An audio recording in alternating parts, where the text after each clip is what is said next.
Hey, how's it going, Rasmanites? Hope I sound alright. Never had to use my webcam mic before with this new camera. You might be wondering, well, Raz, why are you using your webcam mic and why is there a chair beside you? Well, I have a big surprise for you.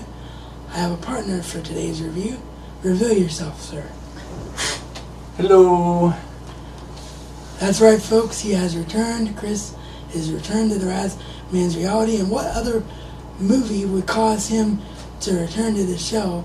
What are we here today to review? Sherlock Holmes, Game of Shadows. That's right. It's gonna be good. The Sherlock Holmes team is back. Today, on the Raz Man's reality.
Okay, so we just got out of the sequel Game of Shadows, and if we have time, we'll tell you a cool little story, because I didn't even know this guy was coming. It was really funny. But, yeah, we just got out of Game of Shadows, so I talked him into it because he's enjoyed doing the radio show. He's like, yeah, I'll give the video thing another try since we reviewed the first one. So we're going to do this exactly like we did the first one because it's still in the cinema. We're not going to get too much into plot because we don't want to give it away. This is just going to be a breakdown of cinematography, acting, all that good stuff. So we'll start with the actors and actresses. So Robert Downey Jr. returns as Holmes. He's just as brilliant as ever. I mean, he nails the role. There's absolutely nothing wrong with it. Would you not agree? Well, like last time I mentioned the accent, and it seems like it's a little better, but as far as what I said last time, it still stands true for those who don't know. When I'm talking about last time, I mentioned that his English accent it's very low, and you're supposed to be sort of top heavy with your English accent. Hugh Laurie doing the American accent, he speaks with a low kind of voice because that's how we speak here. And then I guess in England everybody speaks top heavy, and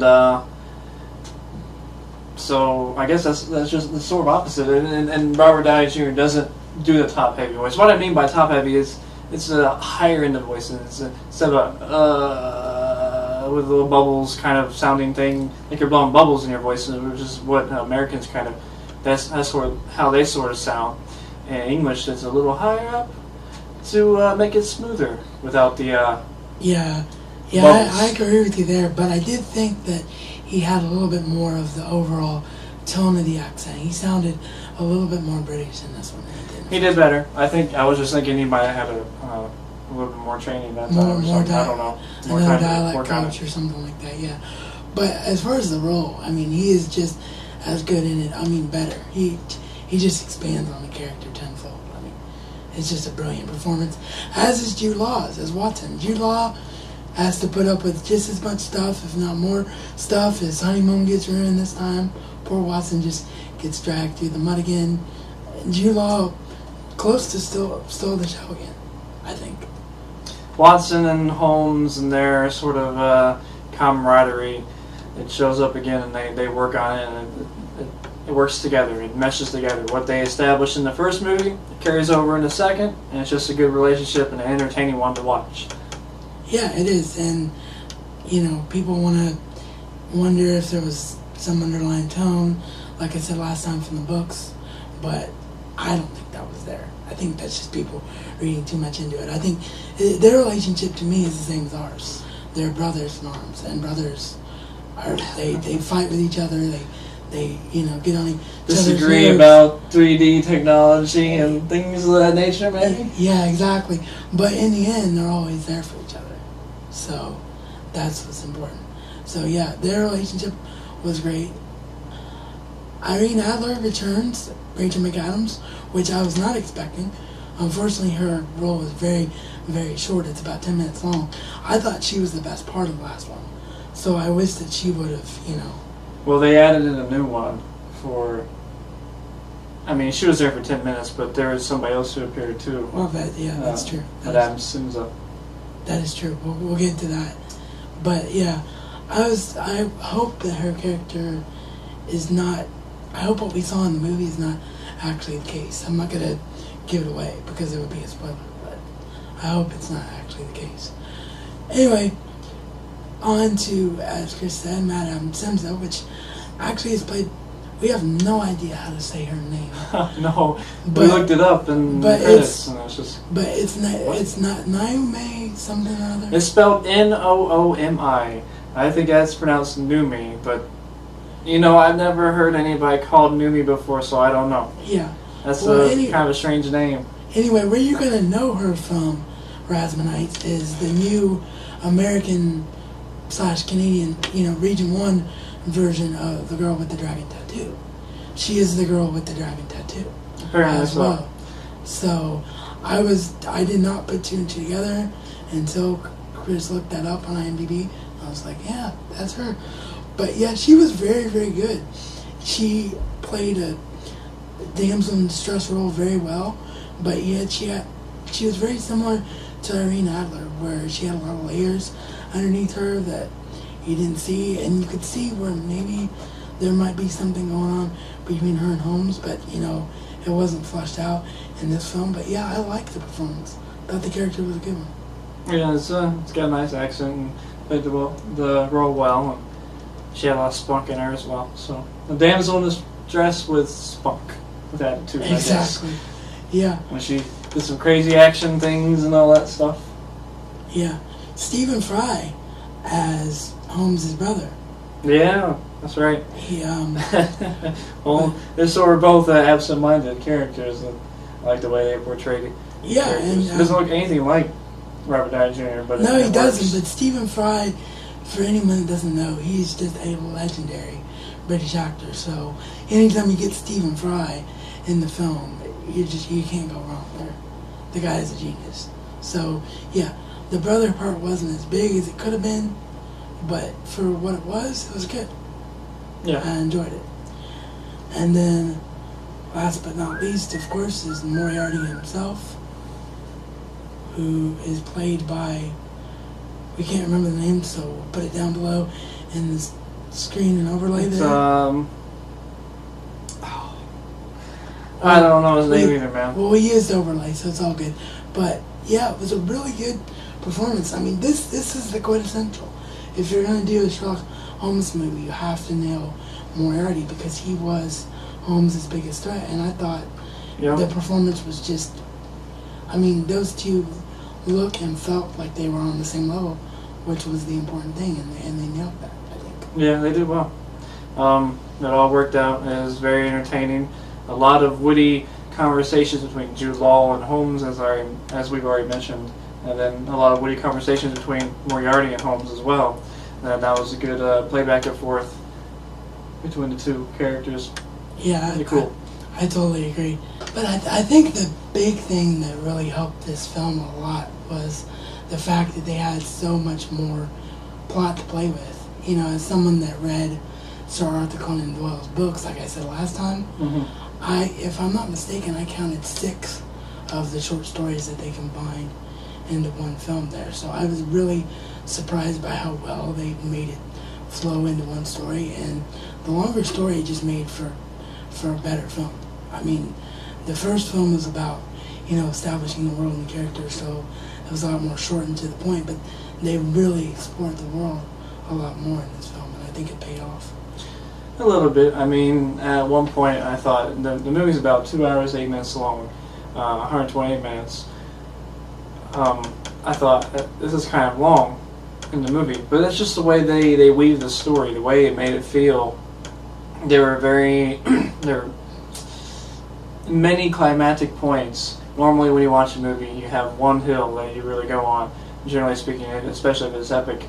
And an epic fantasy or a sci-fi, you have the tension that builds up, all the way up the top of the roller coaster ride, the climactic point, going down, and then the resolution, and you fly down, and that's it. This one had a bunch of hills, so it didn't. I guess if you really look at it in that light, you might say it has too many endings, too many climactic points, but they weren't very climactic points. They were just small little bumps, and because of that, it sort of felt kind of long to me. But that's okay. I mean, that was okay. A mystery science fiction type of film like this is, well, it's not sci-fi, but it's mystery and intrigue that's set in a period of that is going to have that in it, because it's got to keep you guessing, like, where is it going to go, how's it going to end, I guess. And the whole thing about Holmes, they did it again. They showed how his mind works and how many layers there are to his mysteries and how long it takes him for us as an audience to figure out what's actually going on. So that was part of it. I mean, there was a huge...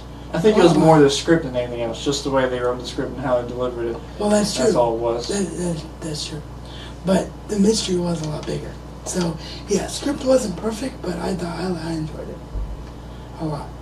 So, yeah, then I guess the last thing we have to cover is just cinematography and direction. I think that Guy Ritchie and his team did phenomenal again. I think that it looks and feels like the same world, and that's important if you're going to do a sequel. And I think it should be dark and dreary, because England was kind of associated with being a dark and dreary country, and Europe in general is more dark and dreary than North America. So I didn't think they made any bad choices as far as that goes. That seems about right. Yeah, it's very thematic, and it stays well with the theme of the last one. People expect it now for the second one, and it carries the film well. But there are some scenes that I thought that they rushed a little too quickly. Yeah, there were some scenes that felt very rushed, but I mean, they were probably trying to get close to 3 hours. I guess they 3 hours. They were good. I don't know. 2.5 hours. Yeah, I don't know if it was 3 hours, but it just felt like it could have been fleshed out more. But they wanted to keep it as close to the 2 hour mark as they could. They definitely cut down a lot of excess fat, and I think maybe too much in some scenes that should have been pulled out a little bit longer for dramatic effect. There may be 3 or 4 scenes that are like that I consciously thought, why didn't they drag this out? Or I consciously thought, that seemed a little rushed. Yeah. But overall, I mean, we absolutely recommend this film. I will go so far as to say this is better than Sherlock Holmes. It was better than the first one. I agree on that. Last one I think I gave a 7.5 out of 10, something around there. Yeah, I would give this one 8.5. I was thinking 8.5 too. Something like that. 8.5 out of 10. It's not a 10-star film, but it's really good. I mean, for it's a good story. For a sequel, which you sometimes don't get. I mean, everybody knows sequels are hit and miss, as are prequels. But this one, I think, really hit home, and we might come back and do the Blu-ray review. I know that I will be doing a Blu-ray review, and by then he'll be back home, but we might do like a thing where he's on audio, because when the Blu-ray comes out, we can talk more about the plot, because that's what really makes the story. But again, the only quarrel I guess I would have is the same quarrel that we talked about with the first one, but it wasn't enough to keep them from making a sequel. It's just worth saying that once you know what the mystery is and where the film's going and how it ends, is rewatchability is it going to be one of the films that you can watch 10 or 20 times over? And I think to answer that, you have to be a huge Sherlock Holmes fan if you're going to have that kind of rewatchability. I think for this film, at least, you would have to watch it 2 or 3 times to gather all the little minute details, because this like a script, it just wasn't as strong as it could have been, and I think they didn't simplify some other conversations, and they kind of rushed the mysterious part of it, so you have to be following it dead on 100% of the time to sort of gather your wits and follow along with the heroes as they figure it out, to feel like you're figuring it out as they're figuring it out.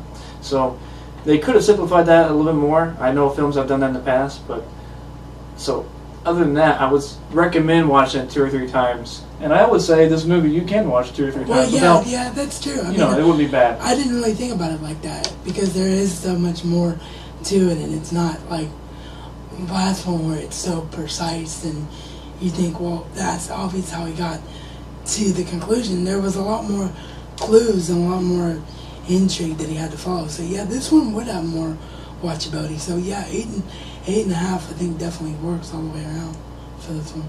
8.5. So yeah, highly recommended. Go see Sherlock Holmes, Game of Shadows, especially if you're a fan of Sir Arthur Conan Doyle's books or a fan of the first one. And even if you're not, if you haven't seen the first one yet, go and rent the first one and see it so that you can enjoy the second one, because it was a great ride. I mean, it's not as great as what we're going to have next year at holiday time, but it was definitely, I think, the best holiday movie of the bunch this year, and we're seeing. Well, I haven't seen Mission Impossible, but I don't know. It's back and forth on that one. I've heard good things and bad things. Good things and bad things about that one, so we'll have to wait and see. You know what, to be honest, you can watch the second Sherlock Holmes and still be okay without seeing the first. Well, you could. There's not a continuity error in it. There's no continuous story. There isn't. That's true. I mean, you would have to try and figure out who the characters are because you don't know them. But that is true. You could watch the second one without seeing the first one. So it's up to you. But I would recommend seeing the first one, especially if you've never read the books, because you do. I think you'll get a better enjoyment if you know the characters. That would be my only thing. So, yeah, with that, we're out. Thanks for coming back, Chris. I enjoyed having you, man. Yeah, man. Thanks for inviting me. You're welcome. And with that, we don't know if we're going to be back anymore this week. Probably not, because he doesn't have as much time as he normally would like. But we're going to go ahead and roll the credits here, and then just as a treat, like outside the episode, I was there and I those bloopers. Instead of bloopers, I'll just tell the story about how this guy revealed himself to me that he was here, because it's a funny story this year. So with that, this is Reality According to the Razman and Chris.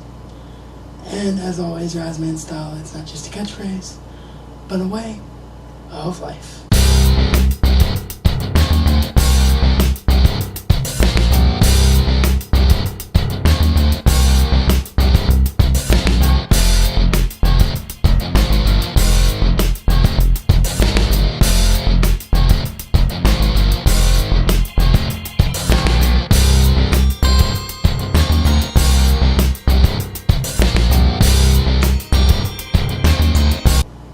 Okay, so this guy for 2 months has been telling me that he wasn't coming. Couldn't get off work, couldn't get off school. Lied to me through his teeth. Even lied to me from the road on Christmas Day, because his dad's a preacher and he worked Christmas Day. So I had no idea he was here. Somehow or another, he gets into my apartment without me seeing him. And then, yeah, you just tell the rest. Tell him what you did. Tell him what you did. I sort of lied to him on the phone as I was driving up there, and eventually we were driving Christmas Day, and eventually we got there, and I slept for a little bit, and then Monday on the 26th I made my way over there. And I was going to come a little earlier. I was going to come around 9 or 10, but everybody wanted to see your face as I came in, because you were really depressed and sad and sighing. This guy here, he'll get depressed when I don't come. He'll just sit there and go, it's not Christmas without my man right here. He just sits there and sighs all the time. It's pitiful. It's pitiful. But I came in as our aunt came in to visit, and when she sort of gave like a little fib herself to the reason why she was going to come here. Well, remember how I told you guys I'm working on a new 1080p intro instead of converting my intro? Well, my aunt is part of that, which is why it hasn't got done yet. So she told me we were going to do her part in that intro, and that's why she was coming over. Yeah, and so she came in through the door. I think you were there to open the door, I don't know. But when she came in, I sort of stood back and waited a few seconds, waited like a minute or two. That's why you didn't see me. You're like, how did you ninja your way in my apartment? I was trying to figure it out. I guess you were waiting until you saw me look at Aunt Paulette, so I wasn't looking. I didn't even look. I just sort of waited patiently. And then here back there, and and I just sort of snuck in real quick after a few minutes, and then as they were talking, I came up and showed up, and I just Razman, what's up? You're just shocked? He was sitting on the couch and just stood up and he's like, what's up? And I'm like, what? That's all I can get out of my mouth was what? You couldn't believe it. Yeah, we just thought we'd share that story with you because anybody that's followed my videos for a long time and knows how close we are and listens to us on the radio show all the time, I thought that would be a good story to share. And yes, FYI, this was a Christmas present, this shirt. That's why you've never seen me in it. Batman for the win. Alright, Merry belated Christmas, everybody. Happy New Year.